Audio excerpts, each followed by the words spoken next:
Hello साथियों, स्वागत है आप सभी का। आज इस वीडियो में ये सीखेंगे कि ऑनलाइन नोटिस का रिप्लाई कैसे देना है। साथ ही अगर आप रिप्लाई दे चुके हैं, डॉक्यूमेंट अपलोड कर चुके हैं, तो उसके बाद में कौन सा प्रोसेस फॉलो करना होता है। क्योंकि बहुत से लोग समझते हैं कि ऑनलाइन डॉक्यूमेंट अपलोड करने के बाद अब मुझे कुछ नहीं करना है। ऐसा बिल्कुल भी नहीं है।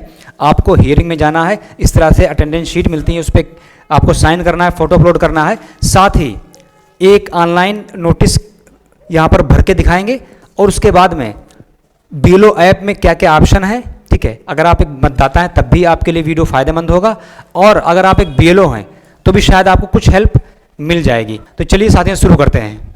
तो इस वीडियो में हम इतने टॉपिक कवर करेंगे। देखिए, ऑनलाइन नोटिस का हम एक रिप्लाई देंगे, जवाब देंगे आपके सामने यहीं पर। उसके बाद में नोटिस जब ऑनलाइन डॉक्यूमेंट अपलोड कर देंगे, उसके बाद में ऑनलाइन के बाद बीएलओ ऐप में वेरिफिकेशन कैसे होता है। आप जो ऑनलाइन करते हैं वो बीएलओ के ऐप में शो होने लगता है, वहाँ पर कौन सा ऑप्शन है, और उसके बाद में हियरिंग का जो फोटो लगता है और अटेंडेंस शीट पर जो साइन वगैरह होते हैं, वो सारा कुछ, यानी एक कंप्लीट वीडियो ये होने वाला है। तो साथियों, इस तरह से नोटिस होती है। यहाँ पर क्यूआर है, इसे बीएलओ ऐप में स्कैन कर किया जा सकता है।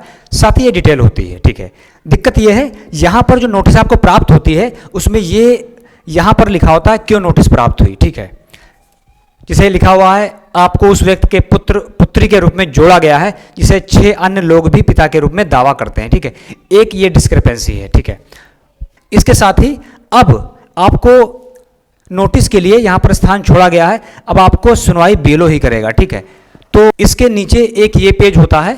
ठीक है, जहाँ पर कौन कौन से डॉक्यूमेंट आपको देने हैं वो डिटेल होती है। ठीक है, ये देखिए 1 2 3 4 5 6 13 डॉक्यूमेंट की सूची है, और यहाँ पर एक पावती होती है। ठीक है, ये तो नोटिस अगर हार्ड कॉपी में आपको मिला है तो इस तरह से होता है। ठीक है, अब आपकी मर्जी, आप चाहे तो डॉक्यूमेंट बीएलओ से अपलोड करवाएं, चाहे तो ऑनलाइन अपलोड करवाएं। इस वीडियो में हम ऑनलाइन भी देखेंगे और ऑफलाइन दोनों को कवर करेंगे। चलिए, जैसे ये होता है, मैं यहाँ पर अपना नाम लिख दिया जाता है, पुत्र पुत्री अपने पिताजी का नाम लिख देंगे। ठीक है, नोटिस दिनांक की प्राप्ति स्वीकार करता हूं, नोटिस को प्राप्त किया, और नोटिस प्राप्ति पर हस्ताक्षर। नोटिस प्राप्त हम जानते हैं कोई भी कर सकता है। सारे रिश्ते, मम्मी पापा दादा दादी भतीजा, ठीक है, ये सारे रिश्ते होते हैं, वो कोई भी प्राप्त कर लेगा, वो साइन यहाँ कर देगा। ठीक है, तो ये जो रसीद होती है ये बीएलओ ऐप में अपलोड होती है। ठीक है, साथ ही आपका फोटो भी अपलोड होता है। चलिए इसके बाद देखते हैं। तो साथियों, अगर आपको हार्ड कॉपी में इस तरह से नोटिस नहीं मिला है, तब भी आप ये पता लगा सकते हैं कि आपके नाम की नोटिस जनरेट हुई है या नहीं हुई है, सिर्फ ऑनलाइन। ठीक है, तो आपको करना क्या, आपको सर्च करना होता है voters.eci। ठीक, इस तरह से पेज ओपन हो जाता है। ठीक है, अब यहाँ देखिए क्या लिखा है, submit documents against notice issued. इस लिंक को ओपन करेंगे, और जैसे इस लिंक को ओपन करते हैं, यहाँ पर अपना मोबाइल नंबर डालना होता है और रजिस्ट्रेशन करना होता है। ठीक है, चलिए, अगर आप कभी भी इस पेज पर नहीं आए हैं, आप पहली बार आए, तो आपको क्या करना होगा, साइन अप करना होगा। इस तरह से हम लोग साइन अप पे क्लिक करेंगे, और तो इस तरह से देखिए मोबाइल नंबर डाल देंगे, चाहे तो ईमेल एड्रेस डाल सकते हैं, कैप्चा डाल के कंटिन्यू करेंगे। जैसे कंटिन्यू करते हैं, आपका फर्स्ट नेम मांगते हैं और आपका लास्ट नेम, और रिसेंट ओटीपी करेंगे, रिसेंट ओटीपी कर देंगे। इस तरह से ओटीपी प्राप्त हो गया, हम यहाँ डाल देंगे और वेरीफाई कर देंगे। वेरीफाई करेंगे, you are successfully signed up. Login पे क्लिक करेंगे, देखिए मोबाइल नंबर डाल देंगे, मोबाइल नंबर डाल दिया है, कैप्चा डालकर रिक्वेस्ट ओटीपी करेंगे, यहाँ पर ओटीपी डाल देंगे और वेरीफाई करेंगे। तो इस तरह से आप लॉगिन हो जाएंगे और आपका नाम यहाँ पर शो करेगा। ठीक है, चलिए अब जो है यहाँ पर सबमिट डॉक्यूमेंट अगेंस्ट नोटिस पे क्लिक करेंगे। अब देखिए यहाँ पर 2 ऑप्शन होते हैं, एक होता है अपना एपिक संख्या भरें या नोटिस रेफरेंस नंबर भरें। ये जो नोटिस आपको मिलती है उस पर रेफरेंस नंबर लिखा होता है। ठीक है, देखिए ये देखिए रेफरेंस नंबर, ये नोटिस संख्या आपकी, ये चाहे डाल सकते हैं। तो हम डालेंगे एपिक संख्या अपनी, तो यहाँ पर एपिक संख्या या नोटिस डाल देंगे और सेंड ओटीपी करेंगे। अब देखिए नोटिस चूंकि अगर आपको हार्ड कॉपी में मिली नहीं है तो आपको रेफरेंस नंबर पता ही नहीं होगा ना, तो आप एपिक संख्या डाल के देखेंगे। तो हमने यहाँ पर अपनी एपिक संख्या डाल दी है, सेंड ओटीपी करेंगे, एपिक संख्या डाल दी है। ठीक, ओटीपी भेजा गया तो उसे डाल देंगे, सर्च करेंगे, तो देखिए इस तरह से आप देखेंगे नोटिस प्राप्त हुआ है। ठीक है, देखिए आपके नाम डिटेल पूरी आ जाएगी। ठीक है, सारा कुछ डिटेल आपकी आ जाएगी। नीचे देखिए, अब यहाँ पर नोटिस किस वजह से प्राप्त हुई है वो नोटिस आपको यहाँ पर दिखेगी। यही नोटिस जो है आपको जब नोटिस मिलेगी तो इस पर छप के आएगी। ठीक, जैसे हमने बताया था, इनको नोटिस क्या आई है, देखिए that the age difference between you and your parents whose details are used to link you with the electoral rolls prepared during the previous SIR is less than 15 years. That seems to be incorrect according to SIR. तो ये discrepancy क्या है, यानी जो मतदाता हैं, ठीक, जिन्होंने मैपिंग की अपने पिताजी के साथ या माताजी के साथ, यानी मतदाता की उम्र और उनके पिता या माता की उम्र में अंतर जो है 15 साल से कम का है, ठीक है। अब बताओ 15 साल या 14 साल में किसी शादी नहीं हो जाएगी, ठीक। पता चले पापा की उम्र 50 साल है, ठीक है, और आपकी उम्र जो है वो 45 साल आ रही है, तो देखिए 5 का डिफरेंस आ रहा है ना, 15 से कम डिफरेंस आ रहा है, इसीलिए आ गई। अब इस केस में आपको क्या क्या डॉक्यूमेंट अपलोड करेंगे, देखिए एक डॉक्यूमेंट आपको अपलोड करना है proof of relationship with parents, ठीक, यानी अपने मतदाता अपने माता या पिता जिसके साथ मैपिंग की है उसके साथ रिलेशन का एक डॉक्यूमेंट अपलोड करेगा, जिसमें ये पता चल जाए कि मतदाता और मेरी एज में डिफरेंस 15 साल से ज़्यादा का है, ठीक है। तो यहाँ पर आप ऐसा डॉक्यूमेंट लगाएंगे, अभी हम बात करते हैं। तो उसका फ्रंट जो डॉक्यूमेंट लगाएंगे उसका फ्रंट साइज मतलब फ्रंट फेस और बैक वाला। इसी तरह से देखिए यहाँ पर लगा है स्टार, ये है जरूरी, अगर आप ये वाला डॉक्यूमेंट अपलोड कर देते हैं तो ये सबमिट हो जाएगा, ठीक, ध्यान रहे। अगर लेकिन नीचे देखें proof of relationship with grand parents, ये वाला डॉक्यूमेंट इस केस में जरूरी नहीं है, कुछ केस में डिस्क्रिपेंसी आई है, ठीक है, उसमें दोनों डॉक्यूमेंट मैंडेटरी जरूरी हैं। इस केस में 15 साल एज वाले में सिर्फ ये वाला डॉक्यूमेंट अपलोड कर दें आप, ये जरूरी नहीं है। अगर आपके पास डॉक्यूमेंट्स है तो इसे भी अपलोड कर दें, ठीक है, अभी बताएंगे कौन डॉक्यूमेंट लगेगा। साथ ही देखिए upload extract of last SIR, अब मतदाता के साथ जो मैपिंग हुई है पिताजी की, तो पिताजी की 2003 की डिटेल यहाँ पर आपको, जैसे यहाँ पर प्रदेश चूज कर लिया हमने, यहाँ पर अपनी विधानसभा असेंबली चूज कर ली, यहाँ पर जो भाग संख्या है वो चूज कर लेंगे, किस क्रम पे नाम था वो चूज कर लेंगे, यहाँ पर जो मतदाता सूची में जहाँ पर नाम है पिताजी का उसका जो मेन पृष्ठ होता है जहाँ पर भाग संख्या वो वाला अपलोड किया जाएगा, और बैक वाले में जहाँ पर उनका नाम है वो लोड कर देंगे, ठीक है। ये ध्यान रहे आगे पीछे लोड करना है, ठीक है, आगे तो होता नहीं ना, तो फ्रंट वाला इसमें अपलोड करेंगे, इसमें पीछे वाला, ठीक है। तो अब देखिए चूंकि एज का डिफरेंस है तो एज के डिफरेंस के लिए हमारे पास कौन डॉक्यूमेंट है, ठीक, मतदाता का। देखिए अगर मतदाता हाई स्कूल पास है, इंटर पास है, उसका सर्टिफिकेट लगा देगा, उसमें उसकी डेट ऑफ बर्थ होती है, ठीक है, साथ ही पिताजी का नाम माताजी का नाम और उसका नाम भी होता है, ठीक है, ये लग जाएगा इसमें, ठीक। अच्छा, दूसरे में पिताजी अपना डॉक्यूमेंट लगा देंगे, अगर उनके पास मार्कशीट है, उनकी डेट ऑफ बर्थ प्रूफ हो गई, या पैन कार्ड लगा देंगे जिसमें उनकी डेट ऑफ बर्थ होती है। इसका मतलब ऐसा डॉक्यूमेंट लगाना है जिसमें ये पता चल जाए कि मतदाता और उनके फादर मदर में डेट ऑफ बर्थ दिख जाए कि हाँ 15 साल से वाकई। तो इसके लिए बहुत से डॉक्यूमेंट हो सकते हैं, पासपोर्ट हो सकता है, ड्राइविंग लाइसेंस हो सकता है, और इसके अलावा बड़ा इंपॉर्टेंट है परिवार रजिस्टर। चलिए परिवार रजिस्टर यहाँ पर देख लेते हैं, फिर आगे बढ़ते हैं।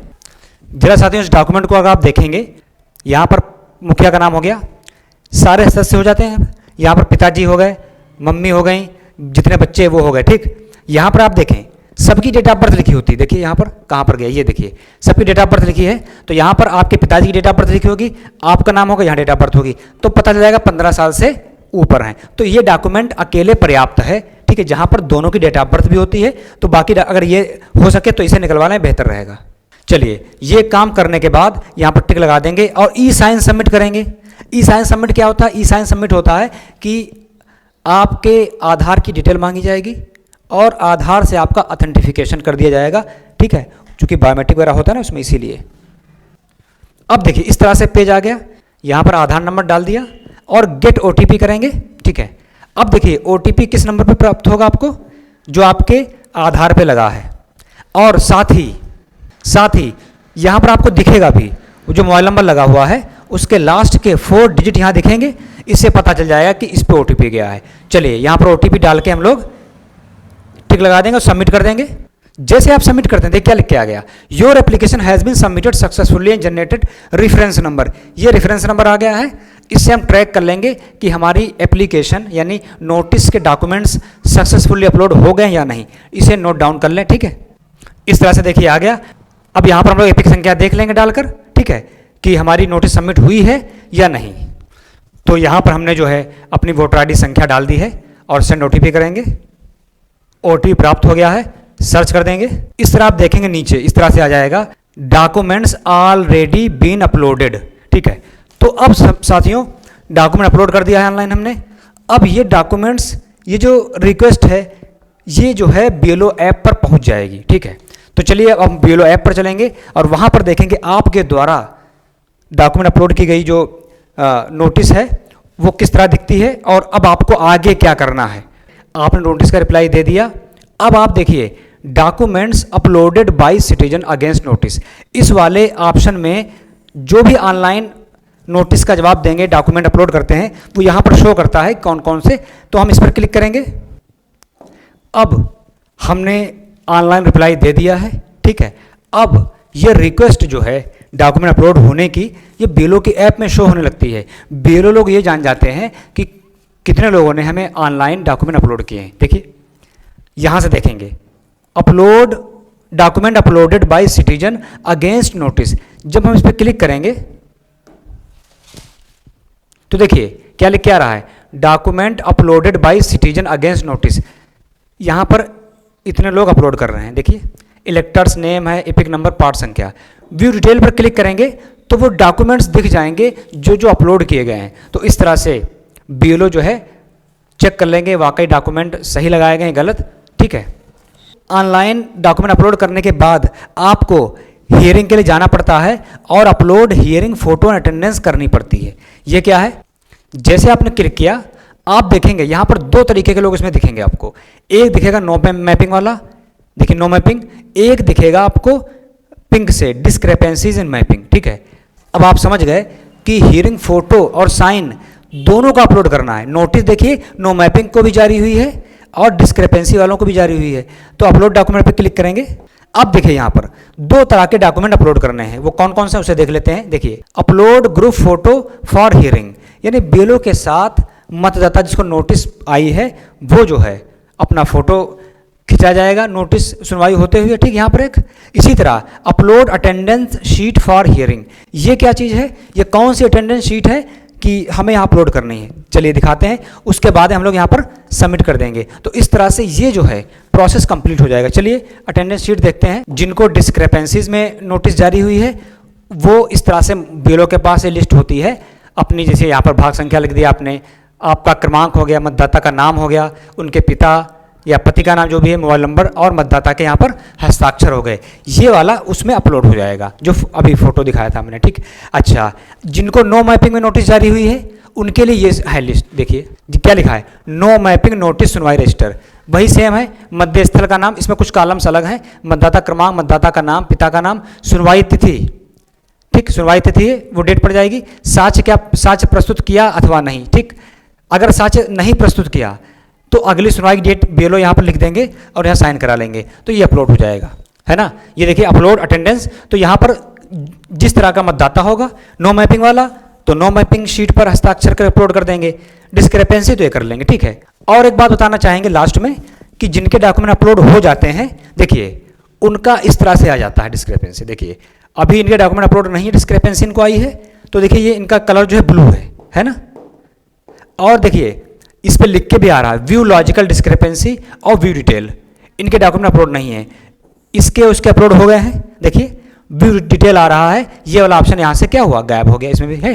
तो इस तरह से ग्रीन हो जाएगा। इसका मतलब ये है कि जिनके डॉक्यूमेंट अपलोड होते जाएंगे वो ग्रीन है। तो मतदाता ब्यूरो के पास जाकर अपना इसे चेक जरूर करवा लें कि फाइनल सबमिट हो गया है कि नहीं। तो इस वीडियो में इतना ही। साथियों, अगर आपका मोबाइल नंबर वोटर आईडी में रजिस्टर्ड नहीं है तो आप ऑनलाइन नोटिस डॉक्यूमेंट अपलोड नहीं कर पाएंगे, ना ही ई साइन सबमिट कर पाएंगे, ठीक है, ध्यान रहे। तो इस केस में आपको ऑफलाइन डॉक्यूमेंट अपलोड करना है। तो नेक्स्ट वीडियो में हम बताएंगे कि ऑफलाइन डॉक्यूमेंट्स और कितने टाइप की डिस्क्रेपेंसी है, और सीधे बीएलओ ऐप पे दिखाएंगे किस तरह से बीएलओ आपके डॉक्यूमेंट को अपलोड करते हैं, कौन कौन डॉक्यूमेंट आपको चाहिए होते हैं। जब आप ऑप्शन देख लेते हैं तो आपको पता चल जाता है कि हमें क्या तैयारी करके रखनी है आगे के लिए और अभी के लिए। तो साथियों, अगर वीडियो पसंद आए उसको लाइक, चैनल को सब्सक्राइब कर लें, वीडियो को दूसरों के साथ साझा कर दें, हो सकता है किसी को बेनिफिट मिल जाए इससे। तो मिलते किसी दूसरे इन्फॉर्मेटिव वीडियो के साथ। Thanks for watching.